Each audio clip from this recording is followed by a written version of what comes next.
Welcome to the Mini Fincher channel. Please subscribe, like, share, and comment below, guys. Magandang araw, Finchers. Tuloy lang natin ang momentum habang sinisipag pa ako gumawa at mag-edit ng mga vlogs, kaya new episode na naman tayo today. Bukod sa nakaka-relax at nakakatuwa ang pag-aalaga ng finches, isa sa pinakalayunin ko bilang mag-iibon ay makapag-breed at maparami ang aking mga alagang ibon. Para sa akin ay napaka-gratifying ng pakiramdam sa tuwing nakakapagpaitlog ako ng mga alaga ko. Kumbaga parang yun na yung reward sa oras, gastos at pagod na inilaan ko para sa pag-aalaga sa kanila. Yun nga lang, hindi porkit nakapangitlog ay sigurado na madadagdagan yung finches mo. Pwede kasing fertile o infertile ang mga itlog. Pero ano nga ba mga dahilan bakit nagiging infertile o walang similya ang mga itlog minsan? Kung gusto nyo maunawaan yan, dyan lang kayo at yan ang pag-uusapan natin.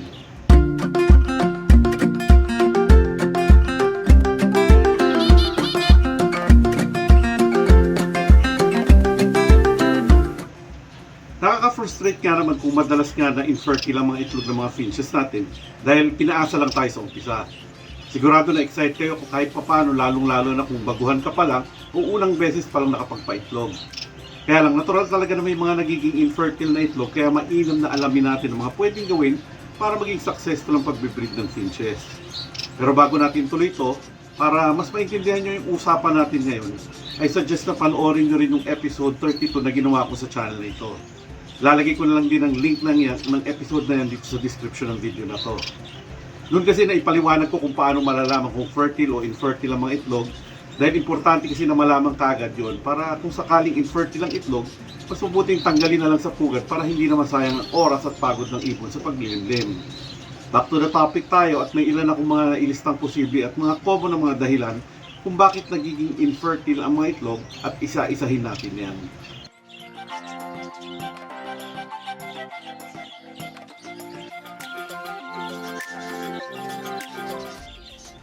May mga times kasi na wala sa tamang kondisyon ng ibon o pares na sinasalang natin for breeding.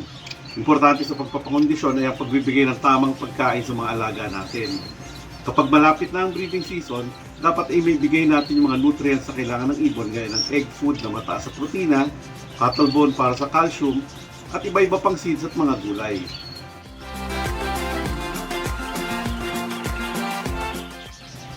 Kung hindi pa kayo pamilyar sa pagmumold ng mga finches, panoorin nyo yung episode 62 kung saan natalakay natin ang epekto nito sa ibon. Pero sa madaling salita, ang panahon ng pagpapalit ng balahibo ng mga ibon ay nagdudulot ng stress at pagod sa mga ibon. Kaya kadalasan infertile yung mga ibon sa mga panahon na yan. Kaya naman hindi talaga ina-advise na gamitin for breeding ang mga ibon kapag dumadaan sila sa stage na ito.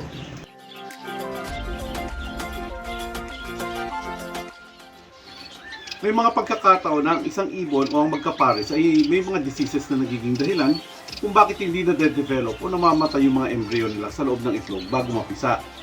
Hindi madaling makita at malaman ito dahil may mga diseases talaga na hindi masyado nagpapakita ng mga sintomas sa ibon. Kaya para makasiguro, mas mabuting bigyan ng mga tamang gamot at purgahin yung mga ibon nyo bago sila simulang i-breed. Ang pagpapainom ng apple cider vinegar ay isa sa mga ginagawa ko na safe para sa ibon.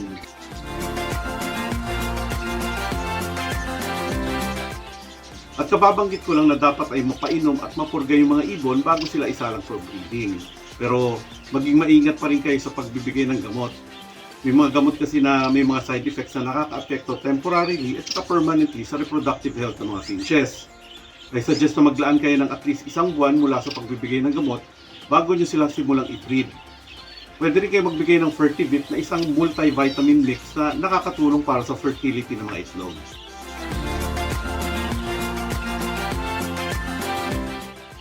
I-check nyo din ang mga purchase na nasa loob ng mga kulungan nyo. Hindi kasi natin masyado naiisip kung gaano ito kahalaga sa pagbe-breed ng mga finches.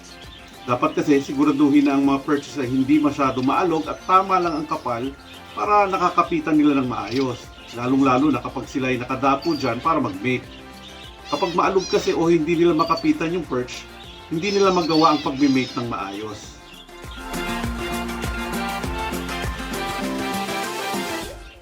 Ang cloaca ay yung butas sa vent o puweta ng mga ibon. Diyan dumadaan ang dumi ng mga ibon at nandiyan rin ang reproductive organs ng mga finches. Kapag pumatong ang cock sa hen, dito niya dinadaan ang kanyang sperm para i-fertilize ang egg ng mga hen. Kapag sobrang mabalahibo o madumi ang cloaca ng ibon, pwede ito maging dahilan para hindi ma-fertilize ang tamang egg ng babae. May mga ibang mag-iibon na binubulutan o ginugupitan ng konting balahibo ang parte na ito para walang makasagabal masyado. Pwede nyo rin punasan ng basang bulak ang cloaca kung marumi, ngunit isang sign ng sakit o disease ang pagkakaroon ng maruming cloaca.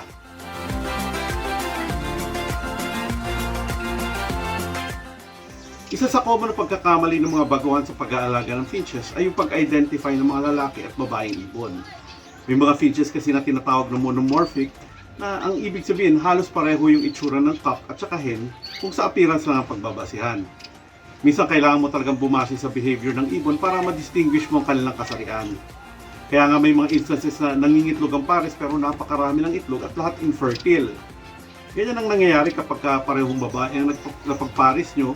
Mangingitlog pa rin kasi yung mga yan kahit parehong hen, kahit walang cock. Pero syempre, natural lang na walang similya ang mga ito para ma-develop.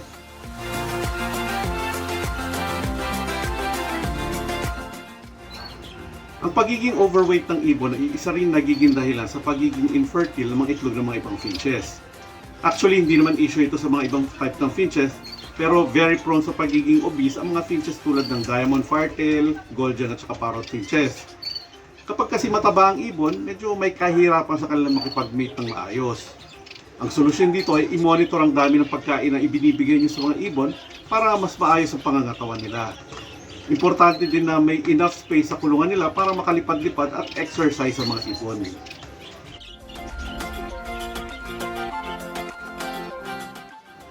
Kapag madalas mag-breed ang magkapares, lalong-lalo na kung sunod-sunod na beses na nangitlog at nagkaroon ng inakay ang mga pares, kailangan maipahinga rin ang mga magulang para naman hindi mawala yung quality ng similya ng cock at itlog ng hen. May mga magkakapares kasi na nakakailang clutches sa isang taon.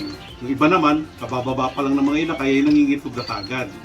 Kaya pwede maging sanhiya ng pagiging infertile ng ibang itlog kung hindi man lahat maging infertile.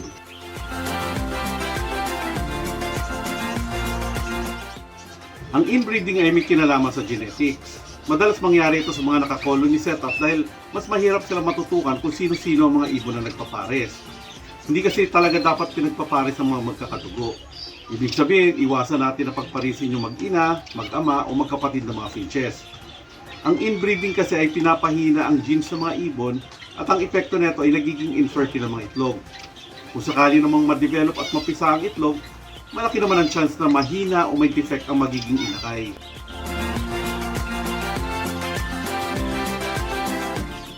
Isa pa sa common na dahilan at hindi nagiging fertile ang itlog ay maaaring dahil sa paglimlim ng mga magulang sa itlog. May mga pares kasi na hindi talaga marunong o ayaw maglimlim ng itlog at meron din ibang naglilimlim pero hindi regular ang pag-upo. Ang epekto ng ganyan ay hindi talaga madedevelop ng maayos ang mga itlog dahil kulang sa init na importante para mabuhay ang laman ng itlog.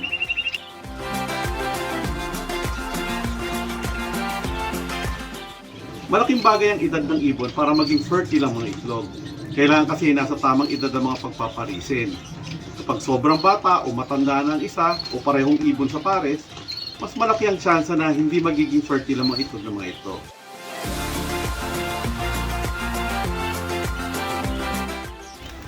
At ang pinakahuli ay ang overall health ng mga ibon na i-breed.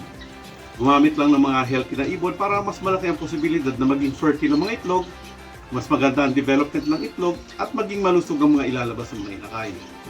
Panatiliin ring malinis ang ibunan at bigyan ng balanced diet at mga pangangailangan ng ating mga alagang finches.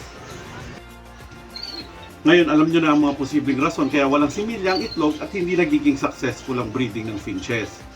Hopefully sa mga napag-usapan natin ay mahanap nyo ang dahilan ng infertility ng itlog ng mga alaga nyo kung sakali nagkakaproblema kayo ng ganyan. Kung marami naman kayong mga finches, try nyo rin pagpalit-palitin ng mga magkakapares at baka mas maganda maging resulta niyan. Again, sana i-consider nyo rin na mag-subscribe, like, share at comment dito sa channel ko. At lalong-lalo na kung gusto nyo yung mga ganitong usapan.